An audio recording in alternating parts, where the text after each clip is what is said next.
नमस्कार दर्शकों, स्वागत है आपका आज के हमारे कृषि जगत कार्यक्रम में। दर्शकों, जैसा कि आप जानते हैं कि इस कार्यक्रम में हम आपको विशिष्ट अतिथियों से मिलाते हैं जो आपको कृषि एवं बागवानी से संबंधित विभिन्न विषयों पर अनेकों जानकारियां देते हैं और आप उस जानकारी से आशा है लाभान्वित भी होते होंगे। तो दर्शकों, आज इसी कार्यक्रमों की श्रृंखला में आज के हमारे कार्यक्रम का विषय रहेगा सब्जियों का उत्पादन। और इस विषय में अधिक जानकारी देने के लिए आज हमारे साथ जो विशेष मेहमान हैं वे हैं श्रीमती कमलेश जी, जो प्रगतिशील किसान हैं शिमला के अंदर पनेश क्षेत्र में। तो आपका हमारे कार्यक्रम में स्वागत है कमलेश जी। तो जब हम बात करते हैं आपके बारे में, आप एक प्रगतिशील किसान हैं, तो आप कब से खेती कर रही हैं और किस तरह से इस किसानी से जुड़ी हुई हैं? सर, खेती का तो हमें बचपन से ही शौक है। जैसे अपने माता पिता को देखते रहते थे खेतों में, फिर वैसे वैसे हमारा शौक जो है बढ़ता गया जी। जैसे जैसे हम बढ़ते गए वैसे वैसे कृषि में भी हमारा रुझान जो है ज़्यादा बढ़ता गया। फिर जाहिर सी बात है कि मायके में इतना काम भी नहीं करना पड़ता है, और फिर शादी होने के बाद फिर हमारे ससुराल में भी जो है कृषि करते थे जी, ससुराल में भी और मायके में भी। बस वैसे ही हमारा जो है शौक बढ़ता गया कृषि की तरफ। जैसे कि आप लोगों को तो पता है कि कृषि एक हमारा ऐसा व्यवसाय है जो खासकर महिलाओं के लिए आत्मनिर्भर बनने के लिए खेतीबाड़ी बहुत ज़रूरी है जी। हाँ जी। बस तो कब से आप कर रहे हैं इसको, खेतीबाड़ी को अपने? वैसे तो हम मायके से कर रहे हैं, मगर ससुराल में आके जैसे जिम्मेवारियाँ बढ़ जाती है तो वैसे वैसे हम खेतीबाड़ी भी करते हैं जी। तो जैसे आप अपने खेतों की बात करें तो आप खेतों में कौन कौन सी सब्जियां हैं, क्योंकि हम सब्जियों की बात आज कर रहे हैं, तो कौन कौन सी सब्जियां जो है इनका उत्पादन कर रही हैं आप? और इस टाइम क्या आप पॉली हाउस में भी लगाती हैं सब्जियां? हाँ जी, हमारे 3 पॉली हाउस भी है। और सब्जियों को तो मैक्सिमम, जब सब्जियों की बात आ गई तो सारी ही सब्जियां मिक्स हो जाती है। जैसे शिमला मिर्च हो गया, टमाटर हो गया, और हमारे बैंगन हो गए, मटर हो गए। जैसे आजकल जो है मटर का सीजन है, तो हमने आजकल जो है पॉली हाउस में भी और खेतों में भी अपनी मटर लगा रखी है जी। और जो बाकी जो सीजनल सब्जी हैं उनको आप अपने सीजन? हाँ, उनको हम अपने सीजन के दौरान लगाते हैं जी। हाँ जी। तो जैसे हम पॉली हाउस की भी बात करते हैं, तो पॉली हाउस में आप हमेशा 12 महीने लगाते हैं या किस तरह से उसमें खेती? नहीं, 12 महीने भी, और कुछ हम थोड़ा रेस्ट भी देना पड़ता है, क्योंकि जो बाहर के खेत है उसमें तो प्रॉपर नमी बनी रहती है या कुछ भी। जो पॉली हाउस की बात है तो पॉली हाउस हम 1-1.5 महीने जो है मिट्टी को हम रेस्ट पे छोड़ देते हैं, उसको खाली छोड़ते हैं, उसमें तब तक कुछ नहीं। हाँ जी जी। तो जैसे आपने मटर की बात की, आजकल सीज़न भी है मटर का, तो इसमें किस तरह से इसमें काम किया जाता है? जब आप मटर की बात करते हैं तो कब आप इसकी बिजाई करते हैं, और बाकी बीच बीच में क्या क्या चीज़ें रहती हैं? हाँ जी। तो जैसे मटर की, जैसे पॉली हाउस की बात है, तो पॉली हाउस में हम अक्टूबर माह में जो है, सितंबर अक्टूबर में जो है मटर लगा देते हैं। और उसके बाद तो जैसे पहले तो खेत तैयार करने पड़ते हैं। खेत तैयार करने के लिए जैसे हम, अब तो ट्रैक्टर का ज़माना है, क्योंकि हम पशु पालते हैं, बैलों के द्वारा जो हम खेतों को, पॉली हाउस में तो नहीं, ट्रैक्टर द्वारा ही करते हैं। और फिर जो खेतों में है हम हल द्वारा तैयार करते हैं। ट्रैक्टर यानी आप जो टिलर की बात करें, छोटा आता है, छोटे वाला। हाँ जी, हाँ जी। तो उसमें क्या क्या करते हैं? बिजाई आपने कहा कि अक्टूबर के मास में करते हैं, तो बीच में क्या क्या चीज़ें आती है उसके बाद? बीच में सबसे पहले तो हमें अपने खेत तैयार करने पड़ते हैं। खेत तैयार करने के लिए जैसे हम मिट्टी में बहुत हमें नमी देनी पड़ती है, पहले सिंचाई करनी पड़ती है, उसके बाद हम बैलों द्वारा जो है खेतों में नमी बना रखते हैं। उसमें गोबर की खाद भी डालते हैं, और फिर हम उसके बाद जो है उसमें मटर बिजाई कर देते हैं जी। तो सर, जैसे मैडम, जैसे बिजाई हो गई, उसके बाद फिर समय आता है कि उसकी निराई गुड़ाई भी करते हैं। उसके वो किस समय में करते हैं और कैसे कैसे आप? जैसे अक्टूबर में लगाते हैं, नवंबर दिसंबर में जो है उसकी जो है गुड़ाई भी करनी पड़ती है, निदाई भी करनी पड़ती है जी। तो जैसे आपके विस्तृत खेत हैं और पॉली हाउस भी है, तो उसमें किस तरह से आपका हाथ बटाते हैं? घर में भी और भी लोग करते हैं? हमारे घर में भी जो हम 5 मेंबर हैं, हम सभी जो है मिलजुल के खेतों में काम करते हैं जी।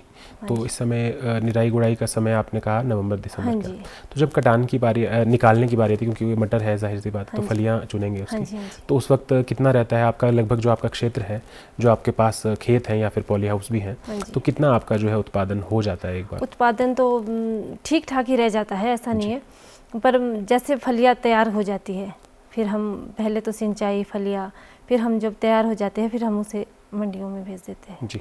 तो उसमें से कुछ अपने लिए भी रखते हैं? कुछ अपने लिए, कुछ हम उसमें से जो है हम अपने बीज के लिए भी कुछ फलियाँ रखते हैं, जो हम जो है पौधे में ही उन्हें सुखा देते हैं मतलब पकने देते हैं बीज को, फिर हम निकाल के उसे छाया में भंडारण करते हैं उसका। जी। तो जैसे मटर है मैम, उसके बाद आप आजकल और कौन कौन सी फसलें हैं, जैसे हम बाकी चीज़ें भी देखते हैं, पालक वगैरह आजकल? हाँ, आजकल जो हमने पालक भी है, पालक भी लगाते हैं हम, धनिया भी लगा रखते हैं, मेथी, सौ मेथी, जो हम जो भी है जो घरेलू रोजमर्रा की ज़िंदगी में जो उपयोग होने वाली है वो हम सभी तैयार करते हैं। जी। तो पालक अगर हम बात करें, क्योंकि आजकल हरी सब्जियों का भी अगर चलन है और लोग भी जो है फोकस कर रहे हैं कि हरी सब्जियां खाएं और थोड़ा अपने हेल्थ को मेंटेन करें, तो पालक के लिए आप किस समय आप इसकी बिजाई करते हैं और किस किस तरह से, अगर क्योंकि लोग जो है अपने आसपास के खेतों में ही जनरली इसको उगाते भी हैं, बाकी जो बड़े स्तर पे है वो तो आप देखेंगे कि आप खेतों में भी उगाते हैं, तो किस तरह से आप खेती करते हैं पालक की? बस पालक के भी सेम ही प्रोसेस रहता है। जैसे सबसे पहले तो हमें अपने खेत तैयार करने पड़ते हैं, गोबर डालकर उसमें प्रॉपर नमी, उसके बाद जो हम उसमें जो है जैसे खेत तैयार हो गया उसमें हम अपना बीज डाल देते हैं और फिर हम उसमें जो है अपना बीज लगा के पालक तैयार करके, सेम ही प्रोसेस रहता है धनिया और पालक का। जी। तो किस तरह से, जो अगर आपने जैसे बीजों की बात की, तो आप बीज एक तो आप खुद भी बनाते हैं, तो क्या आपको इन हाइब्रिड बीजों के बारे में भी कोई जानकारी है? क्या आप कृषि विभाग से संपर्क में रहते हैं इस बारे में? हाँ, हमें जो बीज की बात है, कुछ हम खुद भी उत्पादन करते हैं, कुछ कृषि विभाग से भी हम लेते हैं, मगर ज़्यादातर हम अपना ही जो बीज है उसे हम घर पे ही तैयार करते हैं। जी। तो जैसे हम पॉली हाउस की भी बात कर रहे थे, तो पॉली हाउस में आप कौन कौन सी फसलें जो है उगाते हैं मोस्टली? क्योंकि आपने ये तो आपने कही दी कि आप मटर भी उगा रहे हैं और पालक भी उगा रहे हैं, तो उसके अलावा आप जैसे टमाटर भी चीज़ें हैं और भी सब्जियां बहुत सारी हैं, तो आप क्या क्या उगा रहे हैं इस टाइम? पॉली हाउस में शिमला मिर्च होगी, पालक भी हो गया, धनिया भी हो गया, ये सारी फसलें हम जो है पॉली हाउस में भी लगाते हैं। जी। तो उसके अलावा आप बागवानी भी करते हैं? हाँ जी। हाँ जी। कोई आपके फ्रूट वगैरह भी लगाते हैं, फल भी हैं? फल भी है कुछ थोड़े बहुत। कौन से हैं कृपया बताएं? जैसे आड़ू हो गया, नाशपाती हो गई जी, और पलम हो गया जी, आंवला, तो चलो आंवला भी है। आंवला भी है, क्योंकि आजकल देख रहे हैं हम कि पोषण की दृष्टि से ये सभी जो है फल भी हैं जो उपयोगी हो गए हैं। जी। तो सब्जियों में आपने एक शिमला मिर्च की भी बात की थी, तो पॉली हाउस में किस तरह से लगाते हैं, किस सीजन में आप उसको लगाते हैं? तो शिमला मिर्च में जो शिमला मिर्च की बात है, हम जो पॉली हाउस की बात है, तो हम फरवरी महीने में जो है हम शिमला मिर्च लगा देते हैं पॉली हाउस। मतलब आजकल जो है वो लगी हुई है आपकी? हाँ, आजकल जो है गोडाई को तैयार है हमारी जो शिमला मिर्च की फसल है। जी। तो कब तक इसको आप तोड़ेंगे और किस तरह से आगे करने वाले हैं? जैसे अप्रैल मई तक हमारी जो फसल है वो तैयार हो जाती है। तो आप शिमला मिर्च के सभी तरह की शिमला मिर्च उगाते हैं या सिर्फ जो हरे किस्म की आती है? क्योंकि हम देखते हैं बाज़ारों में लाल भी होती है, पीले रंग की भी होती है, तो क्या बाकी भी आप? सभी ही किस्में, क्योंकि जो लाल हरी जो आपने बताई है वो तो मैक्सिमम पॉली हाउस में ही तैयार होती है, हम वो भी लगाते हैं, और जो दूसरी होती है जो खुले खेतों में भी पैदावार देती है हम वो भी लगाते हैं। जी। तो उसका बीज वगैरह का किस तरह से आप करते हैं उत्पादन? जैसे बीज तो हमें बाजार से ही लेते हैं इसका, और कुछ या हम पौधे भी ले लेते हैं। क्योंकि जैसे हरी शिमला मिर्च रहती है उसको तो आप बीज अपने भी वो तो हम अपने ही तैयार करते हैं, क्योंकि जो हरी पीली जो आपने बात की वो हमें कुछ उसका तो हम जो पौधा होता है वही हम बाहर से ले लेते हैं। जी। तो उसके अलावा आप जैसे हम बात करते हैं कि आप खेतों में भी करते हैं और उसके अलावा पॉली हाउस में भी कर रहे हैं, तो उसमें आप क्या फ़र्क देखते हैं दोनों कृषि के तरीकों में? क्योंकि हम देखते हैं कि आजकल मौसम का भी अलग तरह का एक प्रभाव है, गर्मी, सूखा पड़ रहा है या बहुत ज़्यादा बारिश हो रही है, तो आप क्या फ़र्क देखती हैं कि खेतों और पॉली हाउस में किस तरह से? देखो, जो तो पॉली हाउस की बात है, पॉली हाउस में तो ऐसा है कि जो हमारी सब्जी है वो सेफ़ है जी, अपनी मतलब हम जितनी उससे नमी चाहिए हम अपने तरीके से देते हैं। हाँ, जो बात खुले खेतों की है, खुले खेतों में बात यह है कि जैसे जैसे मौसम बदलता है, अगर तो जैसे बारिश की बात हो गई तो बारिश के साथ अगर समय पे बारिश होती है तो हमें फसल अच्छी मिल जाती है, अगर समय के अलावा बारिश हो जाती है तो हमें नुकसान, अपनी फसलों में जो है भारी नुकसान लेना पड़ता है। तो फिर उसमें जैसे आप कह रहे हैं कि बारिश के ऊपर निर्भर है, तो आप जो बाकी सिंचाई है फिर उसके अलावा फिर आप कैसे करते हैं उसको? उसके अलावा तो हमने जो अपना पानी है जो हमने स्टोर करके रखा है, टैंकों, हमने टैंक बना रखे हैं, वो हमने पाइपों द्वारा हम जो है सिंचाई करते हैं, स्प्रिंकलर द्वारा जी। तो जैसे आपके जल संरक्षण की एक ये बात है, तो आप खेतों में इसको सीधा गड्ढा खोद के आप बनाते हैं, जैसे तरपाल वगैरह का भी कई जगह होता है, या फिर आपने सीमेंटेड के? नहीं, सीमेंटेड के जो है हमने टैंक बना रखे हैं। हाँ जी। और छतों का जल भी संग्रह? हाँ, छतों का भी करते हैं हम, जैसे बरसात में भारी बारिश हो जाती है, फिर हमने जो है अपने जो छतों का पानी है जो हम टैंकों में ही स्टोर करते हैं उसे जी, ताकि जैसे गर्मियों में ज़रूरत पड़ती है, क्योंकि मैक्सिमम होता है गर्मियों में बारिश कम होती है, तो हम वो पानी फिर गर्मियों में यूज़ कर लेते हैं। जी, तो जैसे आप मैम खेतों में उगाते हैं फसलें, तो उसमें आपने देखा होगा कि मौसम बदल ही रहा है, तो अब मौसम का क्या क्या प्रभाव आपने देखा है या कभी झेला भी है? क्योंकि जब बाहर हैं खेतों में तो आपको देखने में आता ही है कि फसल कभी कम हो गई, कभी ज़्यादा हो गई, क्योंकि तो क्या आपका जैसे अनुभव है? फसल है, जैसे मानो जैसे आजकल मटर तैयार है, मान लो बारिश नहीं हो रही है तो हमारा जो पौधा है वो झुलस जाता है गर्मी की वजह से। अगर बारिश रहती है तो हमें अच्छी पैदावार मिल जाती है उसमें से। जी, तो आपने कोई रोग भी देखे हैं इसमें मटर में कि किस किस तरह के रोग लगते हैं? हाँ, रोग भी लग जाते हैं इसमें रोग भी होते हैं। इसमें जो है कुछ दाग पड़ जाते हैं या कुछ छोटे छोटे कीटाणु होते हैं, जिसे तेला भी कहते हैं, वो सरसों में भी होता है, वो इसमें मैक्सिमम ज़्यादा देखने को मिलता है जो मटर की फसल है। तो इसमें किस तरह से आप दवाइयों का उपयोग करते हैं? हाँ, क्या आप केमिकल ही दवाइयाँ लेते हैं या फिर जैसे आजकल प्राकृतिक खेती? प्राकृतिक खेती भी करते हैं, कभी कभी जब कुछ रोग ज़्यादा बढ़ जाते हैं तो हम तो कीटनाशक का भी उपयोग करते हैं। जी, तो प्राकृतिक खेती के बारे में आप बताएं, अगर आपको कुछ आइडिया, आप उसको कर रहे हैं, अपना रहे हैं? जैसे हम बोलते हैं कि गोबर और गौमूत्र से भी एक जो है गोबर, गौमूत्र, गुड़ या कोई जैसे कोई पौधा हो गया, जैसे कोई सा भी, जैसे बड़ा हो गया, उसकी जो हम उसकी खाद बनाते हैं और उसकी स्प्रे कर देते हैं, उससे बहुत मतलब जो बाजार से मिलती है दवाइयाँ उससे ज़्यादा प्रभाव उसमें मिलता है। जी, तो जैसे हम आजकल देख रहे हैं, अगर मान लो गर्मियाँ हो जाती है और सिंचाई में आप चूक गए, तो मटर में आप क्या देखते हैं कि मौसम का क्या प्रभाव है? क्योंकि उत्पादन, आपने तो कहा कि उत्पादन घटता ही है, दूसरे कीट भी लग जाते हैं, तो उसके अलावा जो बीज है, जो उसके दाना है, उसकी गुणवत्ता पे आप क्या प्रभाव देखते हैं? उसमें जो जैसे फलियों की बात आ गई, फलियाँ नहीं बढ़ती है उसकी, मतलब जो पौधा जो ग्रोथ लेता है फलियाँ वो नहीं ले पाता है, उसमें हमें जो है फलियाँ बहुत कम मिलती है और दाना भी नहीं बढ़ता उसमें अंदर, यही लगता है जो मुख्य प्रभाव देखें मुख्य प्रभाव जी। और शिमला मिर्च के केस में भी अगर हम बात करें तो उसमें किस तरह? शिमला मिर्च का भी सेम ही प्रोसेस रहता है, क्योंकि जैसे शिमला मिर्च हो गया, शिमला मिर्च का पौधा तो बढ़ जाता है, पौधा तो फुल ग्रोथ लेता है, पर जो हमें उसमें जो फल मिलता है, जो उसमें हमें सब्जी मिलती है, वो हमें उसका सही साइज नहीं मिलता है जी, बिना बारिश से। जी, तो जैसे आप सब्जियां उगाते ही हैं मैम, तो उसमें हम देखते हैं कि एक प्रोसेसिंग का भी आजकल जो है महत्व बढ़ रहा है, क्योंकि हम चटनी भी खाते हैं, अचार खाते हैं, सॉसेज बनती है, बहुत सारी चीज़ें हैं। तो आप इसमें, आपको क्या इसके बारे में जानकारी है, प्रोसेसिंग के बारे में, और क्या आप करते हैं इसको घर में कि किस तरह से करते हैं? सब्जियों की बात तो ऐसी है कि सब्जी तो डेली यूज़ की बात है, बाकी जैसे आपने अचार की बात की, तो अचार के लिए हमारे यहाँ जो है आंवला बहुत ज़्यादा होता है, फिर हम आंवले का अचार भी बनाते हैं जी। और उसके अलावा कोई दूसरे भी फल हो? हाँ, जैसे आम हो गया, आम का अचार भी हो गया, बाकी ऐसे बस, बाकी हम सब्जियों का ही ज़्यादा करते हैं। मतलब उसको आप घरेलू स्तर पे रखते हैं? घरेलू स्तर पे नहीं, घरेलू स्तर पे करते हैं मुझसे। तो बाकी आपके जो आसपास में आप देखते हैं कि बाकी महिलाएं भी हैं, तो वो किस किस तरह से काम कर रही हैं? यही इसी तरह से ही खेती कर रही हैं या कुछ हमारे और गांव में भी जो चीज़ें? महिलाएं जो है मैक्सिमम खेती बाड़ी ही करती है, क्योंकि महिलाओं का जो काम होता है वो खेती बाड़ी ही होता है, क्योंकि आजकल की महिला जो है खेती बाड़ी में ज़्यादा वो रुझान रखती है जी। क्योंकि हमने देखा है कि जैसे स्वयं सहायता समूह भी होते हैं, और जो औरतें हैं कुछ ग्रामोद्योग भी चला रही हैं, तो क्या आपके क्षेत्र में भी ऐसा कुछ है या आप भी उसमें क्या जुड़ी हुई हैं उसका हिस्सा? ऐसा हमारा है एक, तो जो हमारे ग्रुप बने हैं जी, हम उसमें भी काम करते हैं जी। तो इसमें अचार वगैरह का भी, पापड़ वगैरह इस तरह की भी चीज़ें? ऐसे अचार पापड़ भी ऐसे भी हम बना लेते हैं इसमें जी। तो जैसे आपका मैम ये सब्जियों का वो रहता है, उत्पादन रहता है, तो आप कहते हैं कि मंडियों में उसको भेज देते हैं, थोड़ा बहुत अपने यूज़ के लिए भी रख लेते हैं, तो जो मंडियां हैं, आपको कौन कौन सी मंडियां हैं जो उपयुक्त पड़ती हैं आसपास में? आपका मतलब आपकी फसल जो कहाँ तक आप भेजते हैं? हम शिमला मंडी में ही, या सोलन मंडी में हो गया, या शिमला मंडी में हम यही अपना जो है अपना सब्जी का होता है वो वहीं बेचते हैं। तो आपको, जब हम दामों की बात भी करते हैं, तो क्या दाम उचित मिल जाते हैं उसके? कितना तक आपका जो है दाम मिल जाता है, अगर आप मटर की भी बात करें? क्योंकि दाम का भी ऐसा होता है, मौसम पे डिपेंड रहता है, अगर मौसम सही है तो हमें दाम भी ठीक मिल जाते हैं जी। क्योंकि हम देखते हैं कि आजकल क्योंकि दामों की भी समस्या है, और दूसरा किसानों की आय जो है वो उसके स्रोत भी बढ़ाने चाहिए किसान को, क्योंकि उसके पास बहुत सारी चीज़ें हैं करने के लिए खेती के अलावा। तो उसके अलावा आप क्या क्या करती हैं? जैसे आप सब्जी की खेती तो कर ही रहे हैं, उसके अलावा आप और क्या करती हैं? उसके अलावा तो हम जैसे पशु, गाँव में रहते हैं तो हम पशुपालन का भी करते हैं जी। और उसके अलावा कुछ और भी? बस जी, पशुपालन।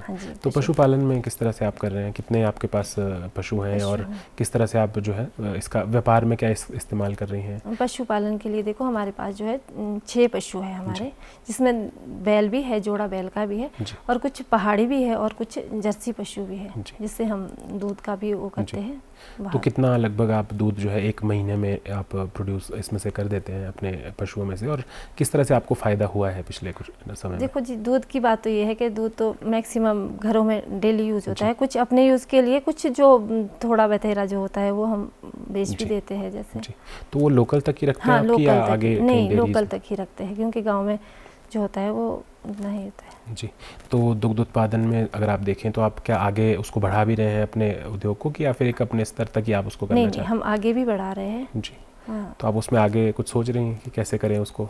बस ऐसे ही है जैसे चला हुआ है पशु का। जी, पशुपालन, गाय भी रखी है, जैसे पहाड़ियों का तो कम होता है, और जो जर्सी गाय है वो हमें दूध जो है मतलब ठीक ठाक सा दे देती है। जी, और जैसे आप ये मौसम परिवर्तन भी हमने देखा है, अब इसमें जाहिर तौर से क्योंकि गर्मियाँ भी होती हैं और सर्दियाँ भी जो है बहुत ज़्यादा हो रही हैं, तो इसमें क्या पशुओं पे भी प्रभाव पड़ रहा है? तो पशुओं की रखरखाव आप कैसे करते हैं, देखभाल कैसे करते हैं? पशुओं की बात है तो पशुओं के लिए तो बहुत ज़्यादा होता है, जैसे मौसम का है, जैसे आजकल हमारे बाहर भी जाते हैं, हम बाहर भी भेजते हैं पशुओं को, फिर चारे का भी रहता है। देख रेख तो ऐसी है कि हम तो गांव में है तो पशु की देख रेख तो जाहिर सी बात है कि हमारा व्यवसाय है। बस ऐसे ही है, जैसे हम उनका जो गोबर होता है उसकी हम खाद बनाते हैं, बाकी दूध के लिए है जी, बाकी बस इतना ही करते हैं। तो जो आपकी जैसे अगर ये सब्जियां कहें या दूध वगैरह भी कहें, तो इसका जो भंडारण है उसको आप किस तरह से करते हैं? क्योंकि सब्जियां जो है जाहिर तौर पे हमको पता है कि वो जल्दी ख़राब हो जाती हैं, तो उसको आप कैसे अपने घर में भी भंडारण करते हैं, या अगर आप बेच भी दें उसे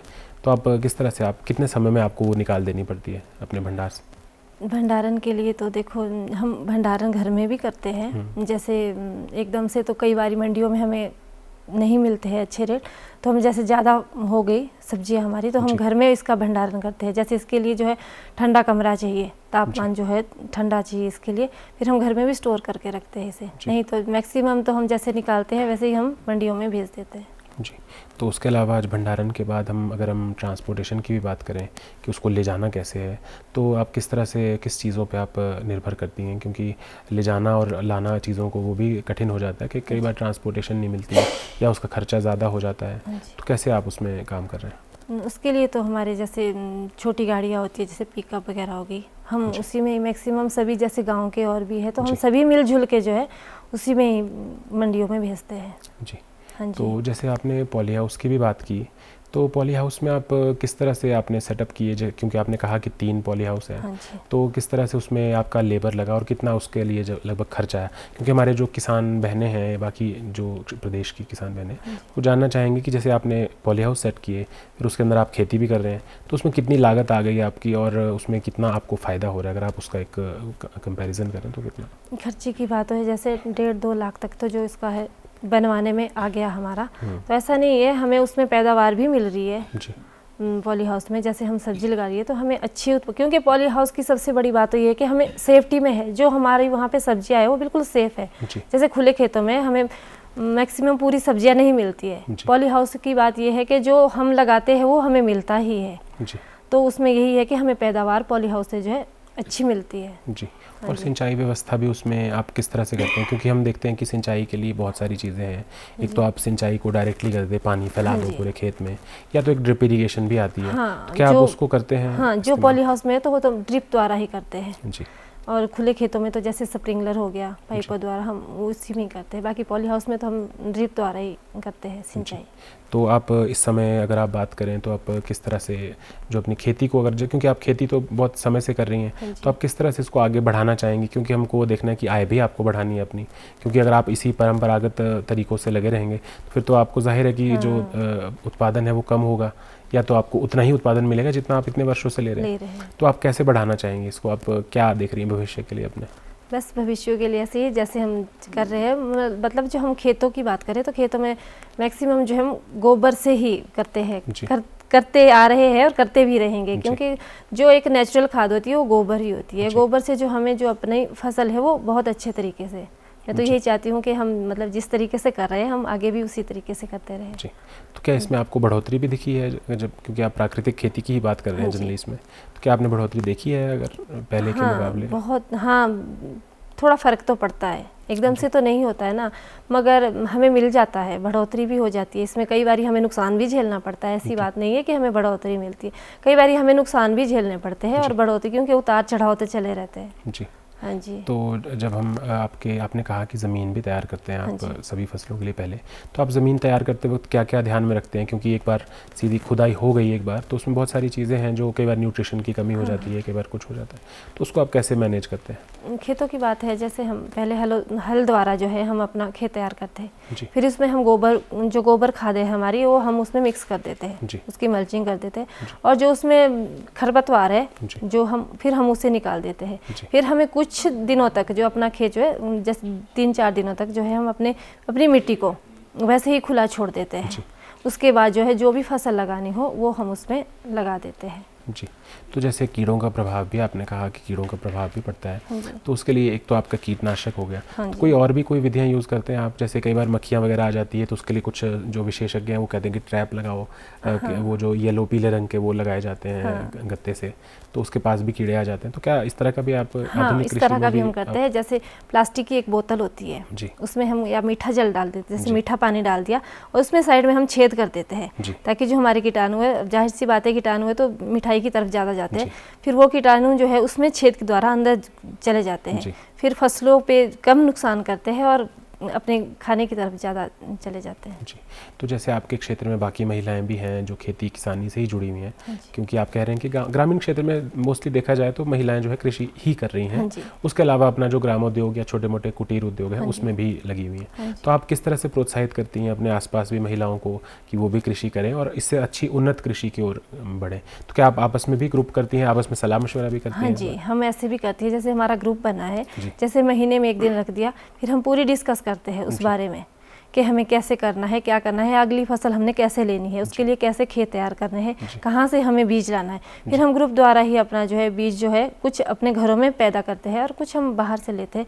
फिर हम यही करती है सारी महिलाएं, क्योंकि मैक्सिमम महिलाएं कृषि करती है जैसे हमारे यहाँ, तो हम एक दूसरे से बात करने के बाद हम करते हैं कि अब मतलब जैसे अगली फसल अब हमें आगे क्या करना चाहिए, अगला खेत कैसे तैयार करना चाहिए, या हमें अगली फसल कैसे लेनी है। इस तरीके से हम आपस में जो है बातचीत करने के बाद ही। जी, जैसे कई विश्वविद्यालय होते हैं जैसे कृषि के हैं, तो क्या वहाँ पे प्रशिक्षणों में भी आप जाते रहते हैं? हाँ, ऐसे मौका तो वैसे गृहिणियों को कम मिलता है बाहर जाने के लिए, पर जैसे हमें मौका मिलता है हम जरूर जाते हैं। जी, और ग्राम पंचायत में भी आपका सहयोग रहता है? हाँ, ग्राम पंचायत में भी हम जाते हैं, वहाँ भी अपने जो मुद्दे हैं उनको रखते हैं। जी, तो आप बाकी कोई संदेश देना चाहेंगी बाकी हमारे प्रदेश की महिला किसानों को कि वो किस तरह से क्या करें खेती में? महिलाओं के लिए तो मैं स्पेशली यही बोलना चाहती हूँ कि क्योंकि महिलाएं जो है आत्मनिर्भर बने, सबसे बड़ी बात है कि आत्मनिर्भर बने। इसका सबसे आसान तरीका तो मुझे कृषि ही लगता है, क्योंकि ये हमारे अपने हाथ में है, हम किस तरीके से कृषि करते हैं। इसमें पैदावार भी हम खुद ले सकते हैं और नुकसान भी हम खुद ही झेलते हैं। इसीलिए मैं तो सभी महिलाओं से कहती हूँ कि हमें खेती बाड़ी करनी चाहिए। खेती बाड़ी में हमें ऐसा मिलता है कि हमें डेली की डेली जो है ताज़ा सब्जियाँ मिलती है, जैसे हरी सब्जियाँ हो गई, जो भी आप सब्जियाँ ले हमें ताज़ा सब्जियाँ मिलती है, क्योंकि बाजार से लाते हैं उसमें उतने पोषक तत्व नहीं मिलते हैं जितने हमें जो डेली की सब्जी से मिलते। तो मैं सभी महिलाओं को यही कहना चाहती हूँ कि आप सभी लोग जो है, सभी महिलाएं जो है खेती बाड़ी करें। जी, कमलेश जी, आप हमारे स्टूडियो में आई और हमारे किसानों को इतनी महत्वपूर्ण जानकारी दी, उसके लिए आपका बहुत बहुत धन्यवाद। दर्शकों, आपसे मिलेंगे कार्यक्रम के अगले अंक में, तब तक के लिए नमस्कार।